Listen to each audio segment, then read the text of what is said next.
So when we were doing the Snowden reporting, one of the things that induced Edward Snowden to come forward as someone who had worked in the CIA and the NSA was his anger and horror that the tools of the NSA had been turned on the American people. They're supposed to spy on foreign adversary governments, but they weren't.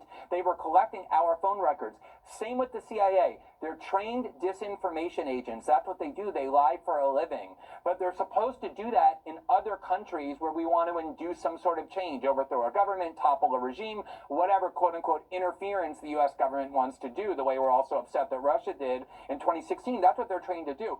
The law, though, and the obvious foundational prohibition on having a security state, a national security state after World War II, was it was never supposed to be turned domestically. They weren't supposed to be involved in our politics or disseminating propaganda. Go turn on any of those other cable networks or pick up the op-ed page of any of the biggest newspapers, and all you'll see are ex-members of the CIA, the DOJ, the FBI, the NSA, telling Americans what they ought to believe. They've infiltrated the means of communication domestically. They do it through leaks. They do it through clandestine operations and through lies. They propagandize the American people in a way that is incredibly dangerous no matter what your ideology is.